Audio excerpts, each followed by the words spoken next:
Ahmed Guivarch, nous nous retrouvons pour la dernière question, à laquelle vous avez accepté de répondre, et qui nous mettra en appétit pour 2019. Donc, le thème de l'antenne clinique 2019 est « Tout le monde est fou, solution singulière ». Notre question est la suivante. Comment s'articulera le « tout le monde » de « tout le monde est fou », qui penche plutôt du côté de l'universel, avec le singulier que vise la psychanalyse? Oui, d'accord. Quand nous avons, avec l'équipe d'enseignants, choisi ce titre et de développer l'année prochaine ce thème dans l'antenne clinique, nous avions en tête le cours de Miller de 2007-2008, qu'il a d'ailleurs appelé « Tout le monde est fou » à la fin de son cours. Alors, dans ce cours, parce que c'est là-dessus qu'on va s'orienter, avec ce cours qu'on va s'orienter l'année prochaine, Miller dit quelque chose qui nous a semblé important, c'est une boussole pour s'orienter dans le tout dernier enseignement de Lacan, mais aussi dans notre pratique. Hein. Donc, il nous paraissait déjà important de le faire, de suivre cette boussole. Alors, effectivement, il y a un paradoxe qui n'a échappé à personne entre tout le monde est fou, c'est-à-dire délirant, et solution singulière. Puisque je vous ai lu lors de la première vidéo le texte de Lacan pour Vincennes, où Lacan dit que, quand il fait référence aux 4 discours, que le discours analytique n'est pas du côté de l'universel, contrairement au discours universitaire, contrairement au discours du maître et de l'hystérique, qui sont du côté de l'universel et qui, du coup, sont enseignables. D'ailleurs, ça a été l'objet d'une question, comment enseigner la psychanalyse, hein, on ne peut passer que par l'expérience. Enfin, en tout cas, on passe par l'expérience pour enseigner la psychanalyse, conversation avec les patients, expérience des AE, etc., etc. Donc, je pense qu'il faut, c'est Miller qui le dit et je le suis, qu'il faut se référer aux formules de la sexuation telles qu'il l'a développées dans le séminaire encore, donc là, 4 ans plus tôt, en 73. Les discours universitaires, hystériques et du maître sont du côté gauche du tableau, du côté de l'universel, c'est-à-dire pour tout X, ou quel que soit X. Là, on est du côté de l'universel. Le discours analytique, il est du côté droit, c'est-à-dire qu'il y a, pour le discours analytique, du singulier. Il y a une part de jouissance qui échappe à la métaphore paternelle, à la phallicisation, et au régime du nom du père. Et donc c'est là que se situe le singulier de l'expérience analytique, où chacun finalement peut être amené à inventer son rapport à la jouissance.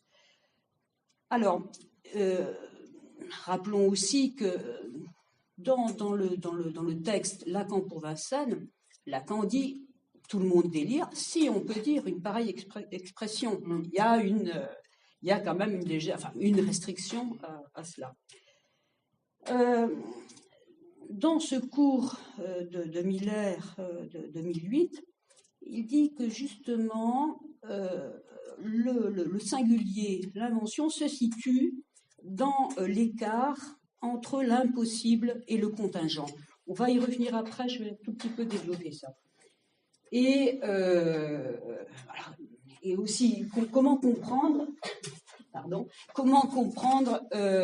ce tout le monde délire. Là, Miller dit que tout le monde délire, c'est en fait, alors on n'est pas, évidemment, si l'on pense à la question préliminaire, on n'est pas dans les mêmes références cliniques avec la question préliminaire, puisque là, c'est un texte sur la psychose, il y a ou il n'y a pas nom du père, mais enfin quand même, le tout le monde est fou, on voit un peu l'évolution en 20 ans de l'enseignement de Lacan.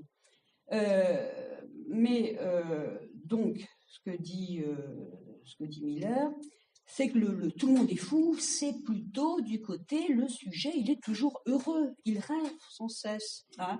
Pourquoi? Parce qu'il met du sens et il rêve. Alors, parfois, il touche au réel, il rencontre le réel, en particulier dans les cauchemars, hein, mais à ce moment-là, qu'est-ce qu'il fait? Il se réveille pour continuer à rêver. Hein. C'est ça aussi tout le monde est fou. Revenons donc à cette histoire d'impossible et de contingent, puisque c'est du côté du contingent que se situe pour la psychanalyse la singularité. On travaillera ça l'année prochaine. Hein. Vous savez que quand même Lacan a inventé, je dirais, un réel pour la psychanalyse qui n'est pas du tout celui du discours de la science. Hein. Et il l'a inventé à un moment justement où il y avait, dit Miller, une pression du discours de la science dans le monde et sur la civilisation. Il crée ce réel. Ce réel, il le situe dans le champ de la sexualité. Hein, et ce sera son grand aphorisme. Il n'y a pas de rapport sexuel, plus ou moins, qui puisse s'écrire. C'est-à-dire, il veut faire passer à l'écriture, finalement, cette jouissance, hein, cette jouissance, et il y aura, comme je l'ai dit tout à l'heure, toute cette déclinaison des formules de la sexuation dans Encore, une tentative de faire passer à la logique, au fond, cette jouissance. Cette jouissance qui est toujours disharmonique, hein, qui ne permet pas qu'il y ait harmonie entre deux êtres, par exemple. Hein. Il y a toujours des achoppements, toujours en trop, en pas assez. Enfin, la clinique le dit assez, ça. Et c'est là, finalement, il n'y a pas de se situe il n'y a pas de rapport sexuel qui puisse s'écrire, mais il peut y avoir, dit-il, un sens sexuel. C'est-à-dire que, et c'est là qu'il situe la contingence. Une rencontre est possible quand même avec l'autre, et c'est moi je crois que c'est dans cet écart entre l'impossible et le contingent. Enfin, c'est pas moi, je pense à la suite de Miller qu'il explique très bien. C'est dans cet écart entre l'impossible du rapport sexuel et la contingence. La contingence, ça veut dire il n'y a pas de nécessité, si vous voulez. Il y a une rencontre possible, il y aura ou il n'y aura pas rencontre. Que peut se situer le sens sexuel? Une rencontre avec le partenaire, par exemple, mais aussi une invention possible pour appareiller cette jouissance en trop. Voilà comment on s'orientera l'année prochaine dans le cours, mais aussi peut-être, on verra avec nos invités, voilà, ce que je peux dire aujourd'hui. Très bien. Merci Armelle Guivarch pour les 3 questions auxquelles vous avez répondu. Merci à vous.